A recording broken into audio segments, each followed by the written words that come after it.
So, welcome, my fear kickers. My name is Tia, and I have been on this journey of kicking fear and going after my dreams and becoming the best version of myself for the last, all of my life. But I would say probably the last 7 years to 8 years of my life, I made a decision that I was done. I was going to have a throwdown, and I was just no longer going to let what people thought of me rob me of my fear. And it's funny because I recently was with a health coach friend of mine in Sacramento, and she says, Tia, you were doing videos, like you would show up in my newsfeed like 5 years ago. You were doing video before video was even cool. And I just knew like I had to get outside myself. And I had to partner with my future. And she said, and you just keep showing up in my newsfeed. And then finally, one day, when I needed something, I knew you were the person that I could connect with. And so I have just stayed consistent on this journey, but I want to know, like, I don't want to do this alone. And I don't feel like any of us want to do this alone.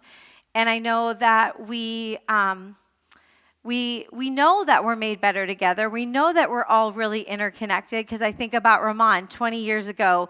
Like our life is so interconnected that we don't always realize the magnitude of our decisions and how it's going to affect someone side to side to us and also the person that's up ahead of us and behind us. And so we're all very interconnected. And so this movement of being a fear kicker, if it resonates with you, awesome. If it doesn't, maybe it's for someone in your life that you need to begin to come alongside and speak this over their life.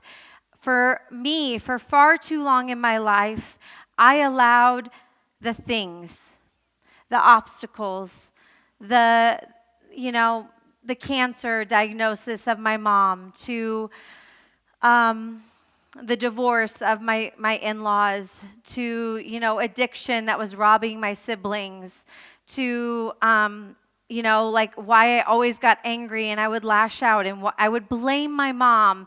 Like, why didn't she get this figured out? And why do I have this anger problem? And why can't, all of the negativity I allowed for far too long in my life. And one day, someone showed me this image, this white space and the black dot. And some of you in the room probably have seen this before, and some of you haven't. But I want to ask you personally, when you looked at that screen for the first time, what did you see? Did you see the black dot? Or did you see the white space? Some of you might have either or. Most of us see the black dot. And I want to invite you into seeing the potential of your life. I want to invite you into focusing on all the white space. So when I think back to walking through cancer with my mom, with my mother-in-law, I call her my mom through love. She's seriously like my mom. And I think about that journey with her. And I could have focused on the black dot, or I could have focused on, wow, we became so intentional as a family to spend very, very deliberate time together. And through that season, she overcame. She's in remission, over 10 years in remission. It's beautiful. But you have to think about, are you allowing that black dot in your life to be your obstacle? Or are you looking at what is the potential? What's the opportunity here before my very eyes? And when you step into this world of being a fear kicker, I want you to know, I see you, Lisa, and you're not alone. And who else? Do I know your name? Looking for your name. Who do I see? Wow. Who do I see?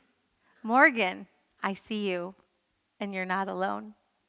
And I know you see me, and I'm not alone. Like, I see you, and you're not alone. And I wanted freedom so desperately for my life. I wanted freedom from my thoughts. I wanted freedom for my family. I wanted freedom for you. Like, I wanted that for you. I wanted that for me. And so I think if we can get past realizing that we are not alone in this journey. I see you, Casey, and we're not alone. We're in this life together.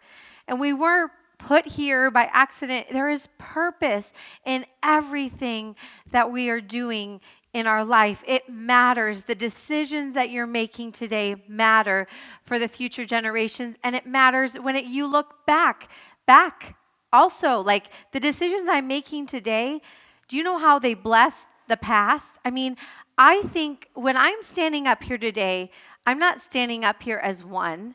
I'm standing up here as thousands of women that have gone before me, that have contended for their marriages, that have prayed for their grandchildren, that have prayed to become a millionaire, that have prayed to make an impact in the world, to open orphanages, to look at education. I mean, the things I'm doing today, I didn't just dream them up.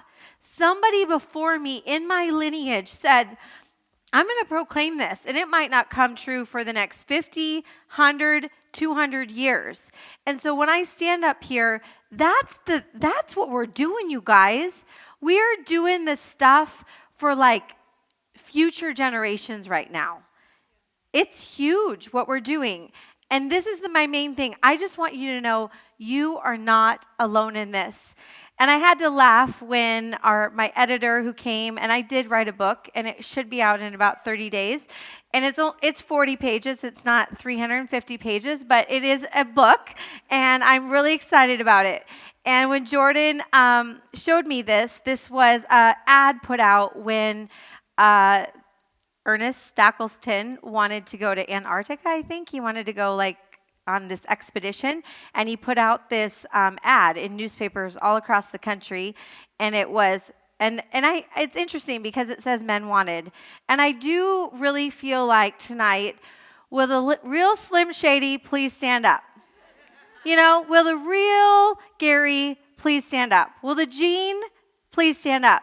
Like nobody else can impact the people, and I can't impact your lineage, Gary. I can't. You get to leave that legacy for your family. There's nothing I can do. So when this ad, and he showed me this ad, and it said, men wanted for hazardous journey, small wages, bitter cold, long months of complete darkness, constant danger, safe return is doubtful, and honor, though, and recognition in case of success. Isn't that powerful? That the recognition and honor that will be given when people read our obituaries 200 years from now, and they said, that person, she did something different. That great-grandfather, he did something different. He changed my family tree. And so when I put this in the book, it was a kind of a proclamation. Yes, men wanted, because I really feel like a generation as women, let's honor, let's love, let's rise our men up, and the same vice versa, and become a generation that really is moving forward collectively. So I want you as a fear kicker, and I need you as a fear kicker, because it's time for you to make your decision. I can't make it for you. I'm making my own decisions that I know impact Jay's decisions. Me showing up today to that coffee date, even when I simply do not want to show up to that coffee date and I want to cancel, it matters because on the other side is someone else's decision to show up.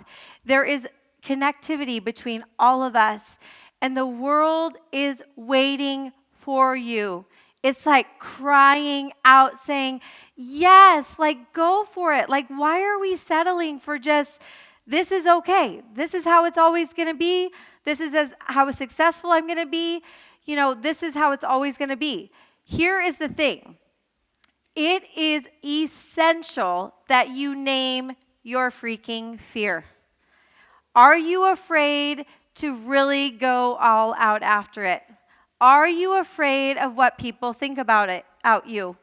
Are you afraid of really, really giving it all you got in your marriage and what people think about you and that you probably shouldn't stay in your marriage? What are you afraid of? Because until you name it, or for me, and I know Doug even says, I don't get it, babe. but I seriously feared success. And that might be something I had seen generations before me have major success in their life, in their own right. And not many of them were able to either create sustainability in it, or they were able to create success in wealth area, but maybe not in family area.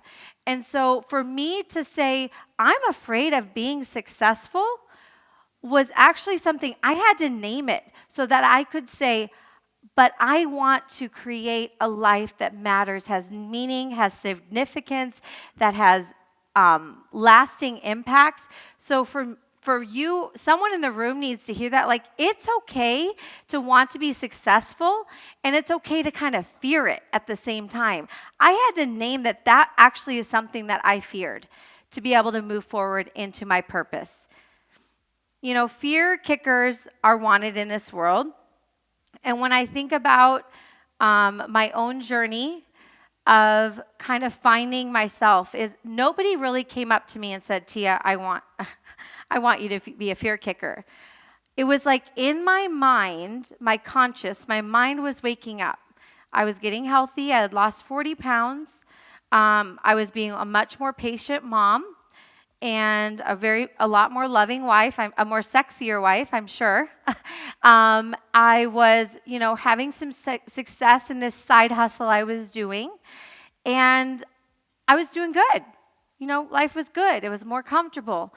And I felt this sense within me that said, Tia, I see you. And as I was walking in the room saying, Casey, I see you, Morgan, I see you, I want that my voice, but I want your voice to be that, it was like, Tia, I see you. Like my future self was like saying, I see you. We're in this. You're going to stay awake here. You're waking up. Your conscious mind is waking up. I see you, and I want you. I want you to partner with me.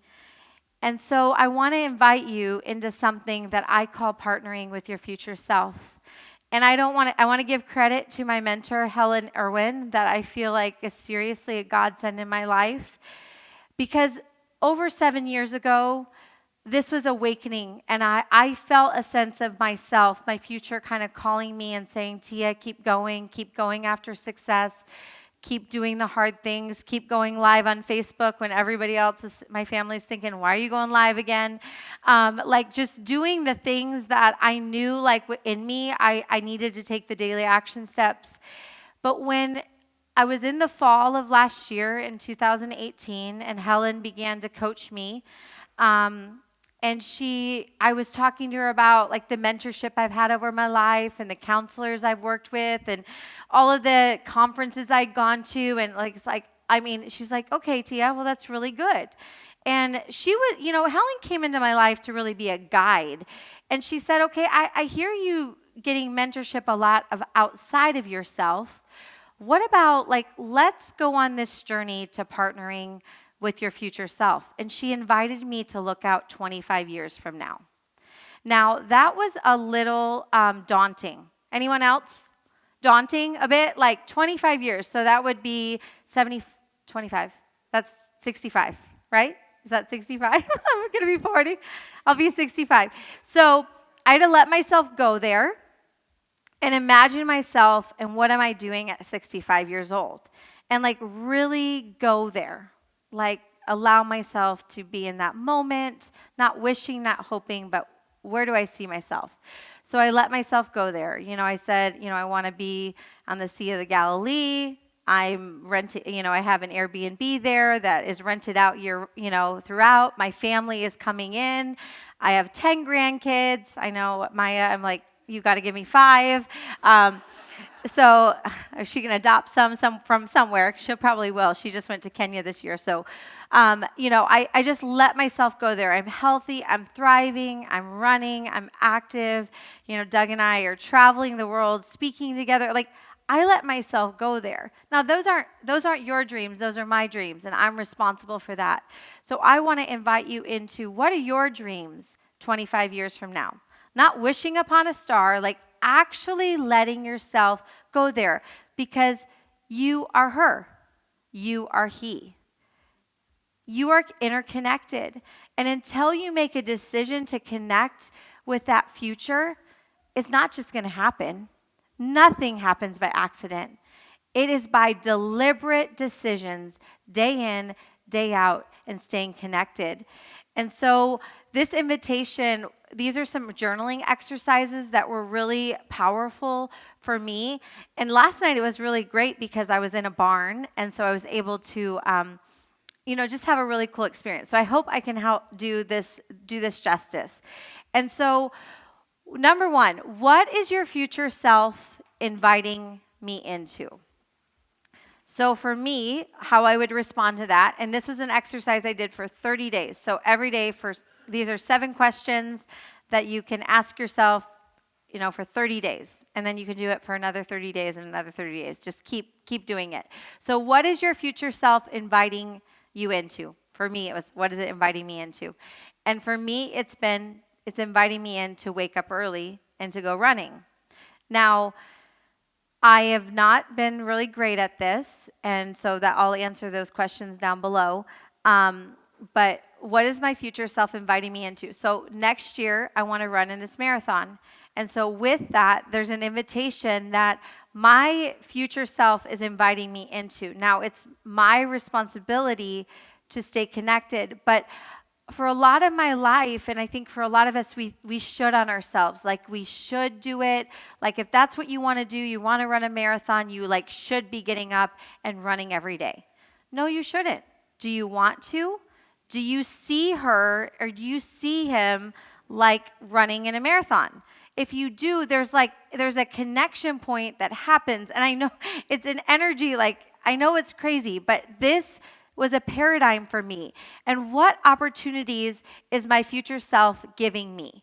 So right now, this opportunity to be with you guys right here is an opportunity for me to get better at speaking, to get better at connecting with you, because I want to see stadiums filled of thousands of people wanting transformation and wanting this life and to go all out after it, right? So this is an opportunity, my future's saying, Tia, I see you. Let's be here in Portland. Let's be in the now. And then how is my future self helping me grow in confidence? Well, for me, I wanted to be in red shoes up here with wedges just because I wanted to. And I had to not worry about what your opinions of me would be. But I made a decision about 6 days ago that I wanted to be in red shoes this weekend. So I went on Amazon and I shipped them to my friend. And that's me growing in my confidence. A year ago, that would not have been because I wasn't connecting to my future. My future saying, Tia, that's okay. Own your stuff. If you want to be in red shoes, be in red shoes. If you want to garden all day and that's what you want to do and you want to, that's random. Talked about gardening. I don't know. Who is that for in the room? Is it for you? Is that what you want to do all day? You would love to garden. And that you can be unapologetic of that. You can do that. So why can't you do that? So your future is inviting you into that's okay. And you want to do that. Yeah. We all have our stuff. We have our dreams within us. Nobody else is responsible for them other than ourselves. But you have to understand my connectivity to my future is essential to continue that, to live the legacy, to live the life of purpose. Because if we're not connected and we're looking to the left and to the right and who can get me, quicker in business, nothing happens quickly. It's compound effect. This success, this group, this community did not happen overnight. It's been because we've stayed consistent, we've found each other, and we've gathered here tonight. Now, how am I embodying? Now, for you guys, it's the force. What force is kind of taking place in my body today? And how am I embodying my future today? For me, it's owning this is my style and that's okay, and I can own that. I can hear my future calling me, but I am resisting because, and I would say for me right now, I'm resisting because of the travel. And I'm, this many days in, I know I know I'm running that marathon next year, but I'm resisting it because I have some limiting beliefs about travel and how I can fit it in my day, and it's just my reality. And so you got to get real here also with this exercise. And then I can hear my future calling, and I'm embracing this call because for me it matters. Like to get to run through the streets of Jerusalem and think about my ancestors that, like lived there thousands of years ago.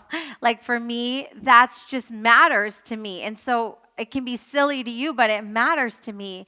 And my future self is grateful for me because I'm showing up and I'm doing the work and I'm committed to it. And I want to say that your future self wants to be in the now. And it's crazy when you begin to do this connection point, because even as I began to do this, I was having a hard time in my eating and my nutrition. Just like couldn't nail it. Like it was just like oscillating back and forth and back and forth. And I found myself in the fall, as I began to see myself in the future as a healthy, fit person, when I would go to like pick up that whatever to, chocolate, whatever that wasn't necessarily in my structure of what I wanted for that season, I was able to like be like, no, I'm not her. Like that's not what I want right now. And not because I shouldn't or anything other than she doesn't eat like that. Like, and it's a constant journey in this of staying connected, because remember how we started. We talked about making a decision. You've got to confront. There's still things every day I've got to confront. I really like rosé wine. It's, it's a lot of social going on on the strip. So I'm totally getting honest up here. So for me, like rosé wine isn't going to support me and serve me every night on this tour. And that's my reality. And my future, I could sit here and should on myself like all day long, but you guys, my future is saying, Tia, we got this, and we know where we're going, and you're aware, you're conscious, you're aware that this is not going to be something that you want. And it's like even up here as I'm talking about this, you guys might need to go home and have a conversation and begin to articulate. And the power of sharing your story, and even like that gardening, it's like, it's okay. Like you want to do something, go after it and do it. This movement is a collective. And being a fear kicker is something that is a decision that only you can make, because it's only something that you can confront in your life. And you know what it is that you need to confront in order to move forward towards your future potential, towards who you're becoming in your life. And my hope is that through what I've shared tonight, that it just frees you up. Because if anything I want for you, my friends, and my fellow fear kickers, is just to be freed up. Like that mind of yours has been programmatized by generations that have gone before. And you have a decision to reprogram and put a new chip in there and say, I am standing for this. I am creating this for my family. I want success.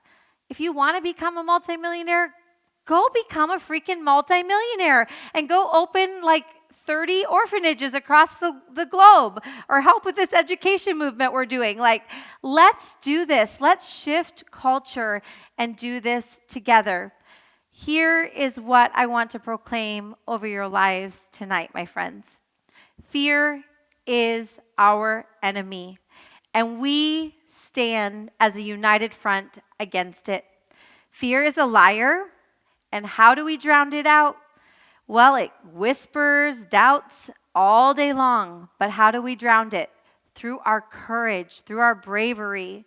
Fear loves the status quo. And we break through because we are the contenders. We're fighting forward. Our eyes are fixed ahead. We are the doers, We take action on a daily basis. And we know the best time for action is always right now. My friends, the best is not yet to come. The best is right now, in this moment, going home, cuddling your kids, if they're sleeping, crawling into bed, giving them a kiss, and telling them you love them, and praying a little prayer over them. You know, it matters. Change is on the other side of fear. Change is on the other side of shame. Change is on the other side of divorce. Change is on the other side of cancer. Change is on the other side of doubt.